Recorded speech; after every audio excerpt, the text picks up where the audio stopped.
ഡാ മോനെ, ആവേശം രോമാഞ്ചമുണ്ടാക്കിയോ?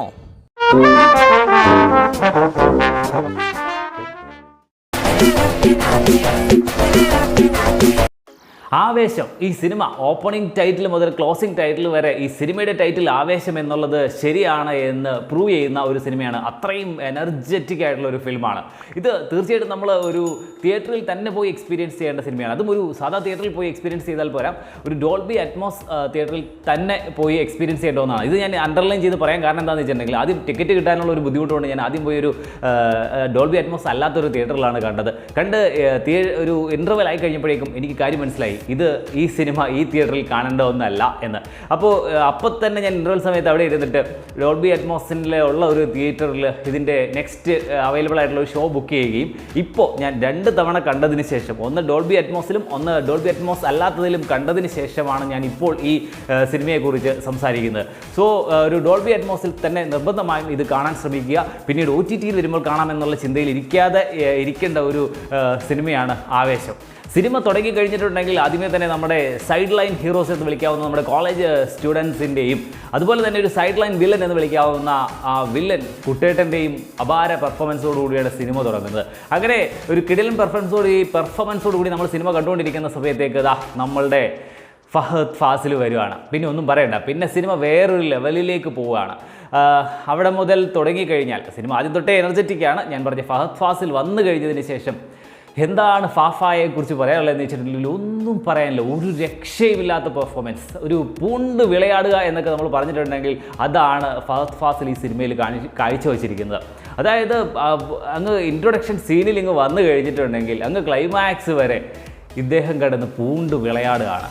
എന്താ പെർഫോമൻസ്! അതിനെക്കുറിച്ച് നമ്മൾ അഭിപ്രായങ്ങൾ പറയല്ലേ, അതൊന്ന് കണ്ട് എക്സ്പീരിയൻസ് ചെയ്യേണ്ട ഒന്ന് തന്നെയാണ്. എനിക്കിത് കണ്ടപ്പോൾ തോന്നിയത് തീർച്ചയായിട്ടും ഈ ഒരു ഒറ്റ കാരണം കൊണ്ട് തന്നെ പുഷ്പ 2 കാണാൻ കുറേ ആളുകൾ കൂടും എന്നുള്ള കാര്യത്തിൽ ഒരു സംശയവുമില്ല. ഫഹദ് ഫാസിലിൻ്റെ ഇരുത്തവും നടത്തവും നോട്ടവും ഡാൻസും എന്ത് പറഞ്ഞാലും എല്ലാത്തിലും ആ ഫഹദ് ടച്ച് കൊടുത്തുകൊണ്ടുള്ള ഒരു അപാര പെർഫോമൻസ് ആണ് എന്തായാലും ഇതിൽ കൊടുത്തിരിക്കുന്നത്.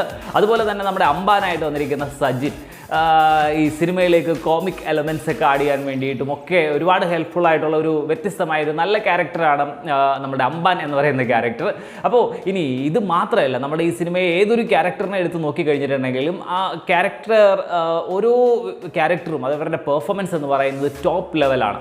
അപ്പോൾ ഈ സിനിമയെ നമ്മളെ ഒരു എന്താ പറയുക, ഒരു മാസ് ഫിലിം എന്ന് എടുക്കണോ, അതൊരു കോമഡി ഫിലിം എന്ന് പറയണോ, അതൊരു ത്രില്ലർ ഫിലിം എന്ന് പറയണോ എന്നൊക്കെ ചോദിച്ചിട്ടുണ്ടെങ്കിൽ ഇത് എല്ലാം ചേർന്ന ഒരു സൂപ്പർ കോമ്പിനേഷനാണ് ശരിക്കും പറഞ്ഞിട്ടുണ്ടെങ്കിൽ ആവേശം എന്ന് പറയുന്ന ഈ cinema.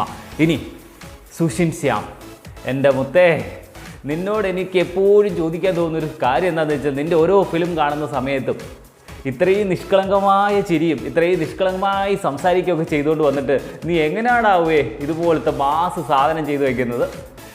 Sushin Shyam superb. BGM എന്നൊക്കെ പറഞ്ഞാൽ അതിൻ്റെ ആ ബാക്ക്ഗ്രൗണ്ട് സ്കോറ് ആ ഫിലിമിനെ അങ്ങ് ഒരു എനർജിയുടെ ലെവൽ അങ്ങ് ടോപ്പിലേക്ക്, ഞാൻ പറഞ്ഞ ഫസ്റ്റ് ടൈറ്റിൽ എഴുതി കാണിക്കുമ്പോൾ മുതൽ അതിൻ്റെ ആ ഒരു ഫീൽ നമുക്ക് കിട്ടും.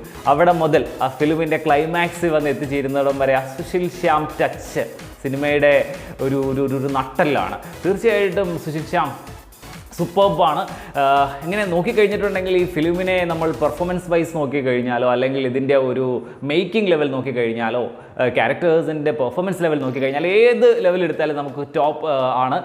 നമുക്കിതിനൊരു സ്കോർ കൊടുക്കുകയാണെങ്കിൽ തീർച്ചയായിട്ടും ഒരു 8.5 ഔട്ട് ഓഫ് 10 ഒരു കണ്ണും പൂട്ടി കൊടുക്കാവുന്ന ഒന്നാണ്. ഞാൻ 2 തവണ ഈ ഫിലിം കണ്ടിട്ടും, അതും വലിയ ഗ്യാപ്പൊന്നും ഇല്ലാതെ 2 തവണ ഈ ഫിലിം കണ്ടതിന് ശേഷവും അതിൽ 2ാം തവണ കാണുമ്പോഴും ഒരു മിനിറ്റ് നേരം പോലും ഒരു ബോറടിക്കുകയോ നമുക്ക് രണ്ടാമത് കാണണ്ടായിരുന്നു എന്ന് തോന്നിപ്പിക്കുന്ന ഒരു നിമിഷം പോലും ഉണ്ടായില്ല എന്നുള്ളത് തീർച്ചയായിട്ടും ഈ സിനിമയുടെ മേക്കിങ്ങിൻ്റെയും ഈ ഫിലിമിൻ്റെ പുറകിൽ പ്രവർത്തിച്ചവരുടെയും വിജയം തന്നെയാണ്. ഇനി ഈ സിനിമയെക്കുറിച്ച് നെഗറ്റീവ് പറയാനാണെങ്കിൽ, അങ്ങനെ നെഗറ്റീവായിട്ട് എടുത്തു പറയാനൊന്നുമില്ല, എന്നാൽ പോലും എനിക്ക് തോന്നിയ ഒരു നെഗറ്റീവ് എന്ന് പറയുന്നത് നമ്മുടെ മൻസൂർ അലിഖാൻ്റെ ചില സീനുകളൊക്കെ ഈ സിനിമയുടെ ഒരു നാച്ചുറൽ ഫ്ലോയ്ക്ക് ഇടയിൽ ഇത്തിരി ഒന്ന് മുഴച്ചു നിൽക്കുന്ന ഒന്നായിട്ട് തോന്നി എന്നുള്ളത് മാത്രമേ ഉള്ളൂ. അത് നമ്മുടെ ഈ സിനിമയ്ക്കിടയിൽ 1, 2, 3 മിനിറ്റ് മാത്രം നീണ്ടു നിൽക്കുന്ന കാര്യമാണ്. അത് നമ്മൾ കാര്യമായിട്ട് എടുക്കാനോ അത് പറയേണ്ട പോലും കാര്യമുള്ള ഒന്നല്ല. അപ്പോൾ മൊത്തത്തിൽ നോക്കിക്കഴിഞ്ഞിട്ടുണ്ടെങ്കിൽ ഈ സിനിമ നിർബന്ധമായും നിങ്ങൾ ഒരു ഡോൾബി അറ്റ്മോസ് തിയേറ്ററിൽ പോയി, ഒരു നല്ല തിയേറ്ററിൽ പോയി തീർച്ചയായും എക്സ്പീരിയൻസ് ചെയ്യേണ്ട ഒരു അടാറ് സിനിമയാണ്. തീർച്ചയായിട്ടും കാണുക. അപ്പോൾ എല്ലാവർക്കും ഹാപ്പി ഹോളി. അയ്യോ ഇന്ന് ഹോളി അല്ലോ, വിഷു അല്ലേ. ഹാപ്പി വിഷു.